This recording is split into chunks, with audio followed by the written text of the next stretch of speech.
जो पहलगाम में घटना घटी उसमें हमारे घर के 2 सदस्य ने जान गुमाई है। उसके साथ पहलगाम में 26 लोगों ने भी जान गुमाई है। और ये हमें अभी पता चला कि पाकिस्तान के साथ और भारत की मैच है, तो पाकिस्तान के साथ कोई भी जात का व्यवहार होना ही नहीं चाहिए। आज कल या भविष्य में कोई भी जात का व्यवहार होना ही नहीं चाहिए, क्योंकि वो आतंकी देश है। और आपको मैच खेलना है तो मुझे मेरा भाई 16 साल का है, उसने इतनी गोलियां खा के देश के लिए जान दी, तो मुझे मेरा भाई दो तो फिर आप मैच खेलना। मैच खेली जा रही है तो आप क्या करेंगे उसके लिए? ऑपरेशन सिंदूर ये सब हुआ था और अभी मैच खेली जा रही है, क्या है? ऑपरेशन सिंदूर नाम के जो मोदी जी ने जो मिशन चलाया था उसमें पाकिस्तान पे हमला किया गया था और कई इंडिया के आर्मी मैन भी शहीद हुए।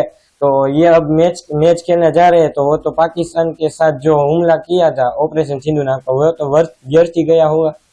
क्या करेंगे पाकिस्तान के साथ, क्या करेंगे? पाकिस्तान के साथ कोई भी जात का व्यवहार रखना ही चाहिए नहीं चाहिए।